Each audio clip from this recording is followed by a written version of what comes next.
Hello everyone. I want to talk about a paper from First Things in April 2024 this year by Mary Harrington called Normophobia.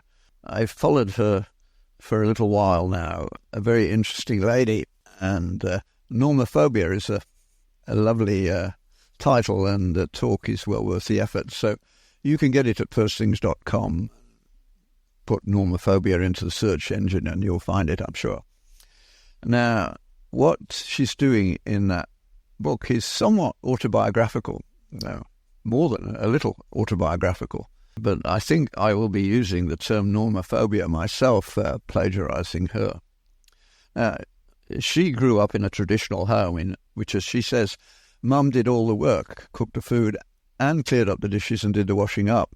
And my father and the two boys, very rapidly, they didn't do anything like that. And Mary, as a child, thought this was very unfair, which of course it is. And it turned her into a militant feminist.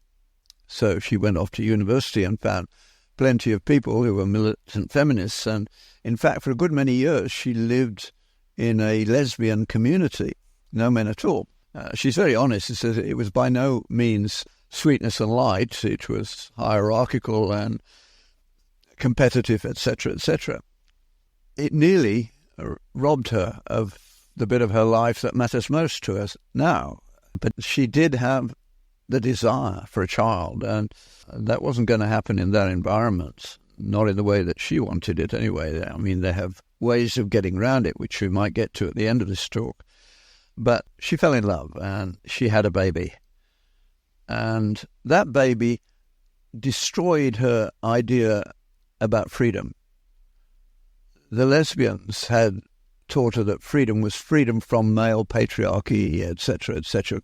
Now she realized the greater freedom was the joy she got from caring for this baby, this child. She loved caring for the child. This was freedom for, not freedom from.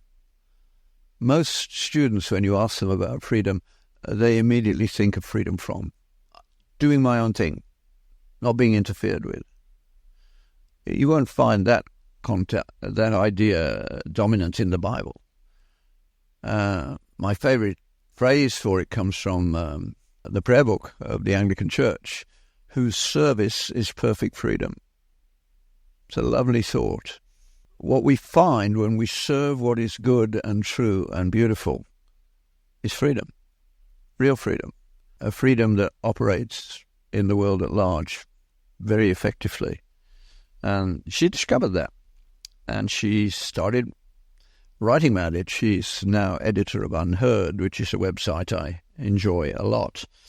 And she, obviously, from this experience of having a child, she started to think much more about the problems within our society, family stability or the lack thereof, the needs of children, thought of from a child-centric point of view, the problems with technologizing fertility, and the way in which we are refusing to engage with the realities of human nature.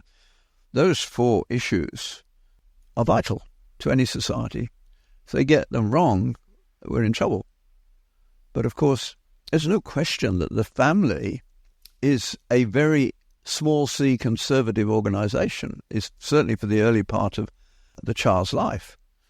Parents who aren't got at by some woke nonsense know that in bringing up a child, one of the things they do is set rules, set boundaries, and then slowly enlarge those boundaries as they see the child is capable of doing so. None of you have children could function without being able to use the word ought. But the word ought doesn't come from physical facts.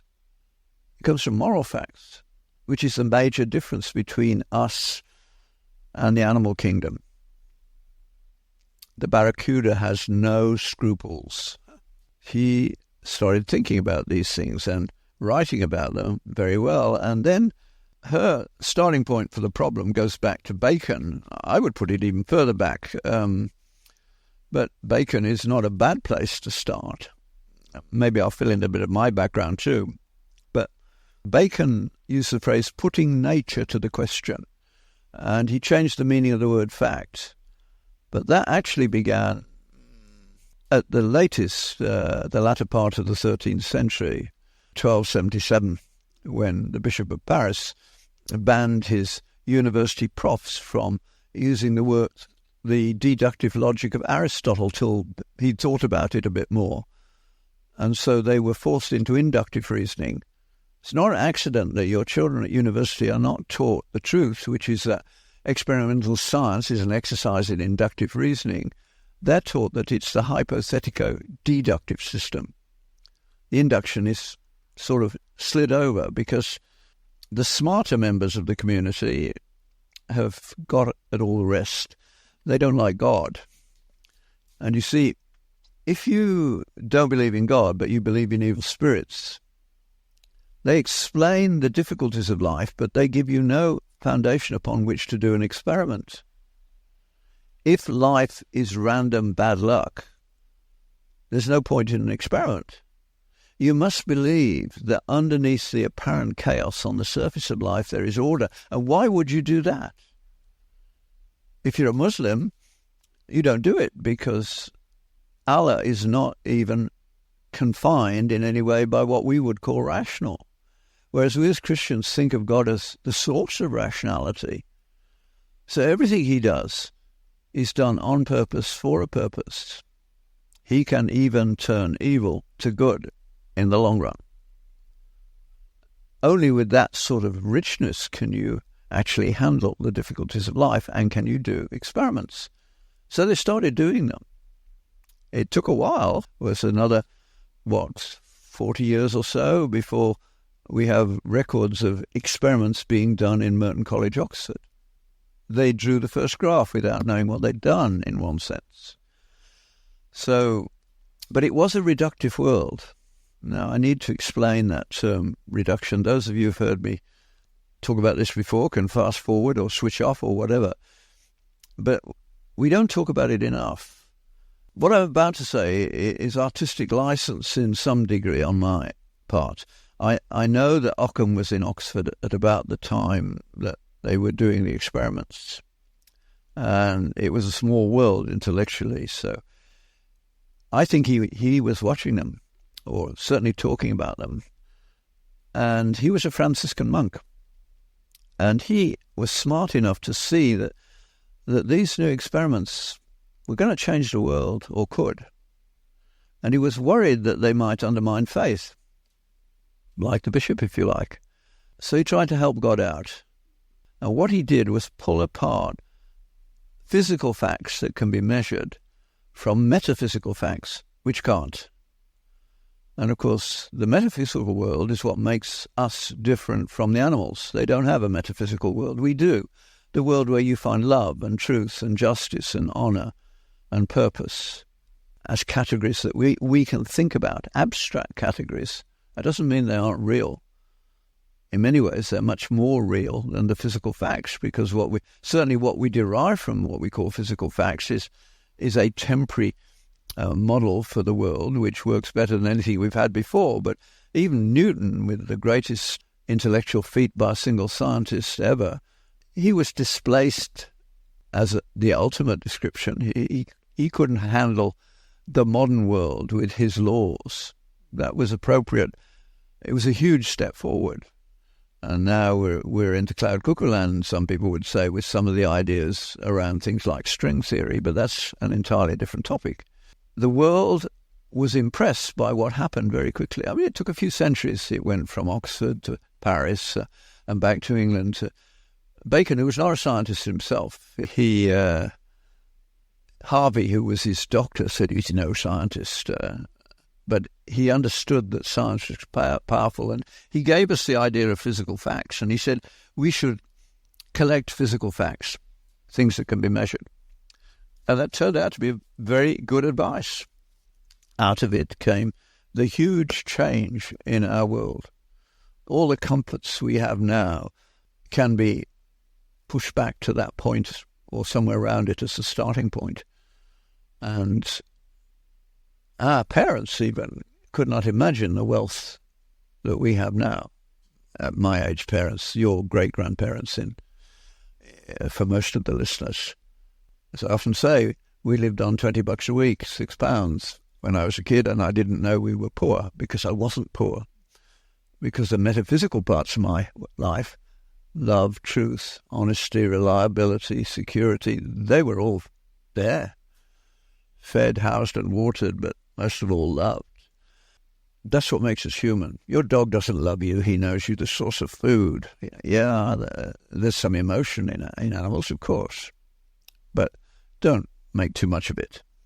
So, to come in where Mary Harrington comes in, it's with Bacon saying collect the facts. And famously within 100 years, who was it now?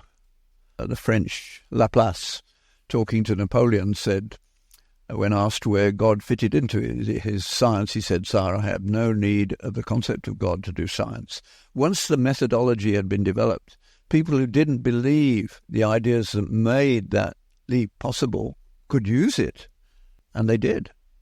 They soon began to think that you didn't need a starting point anyway. Of course, that was not true.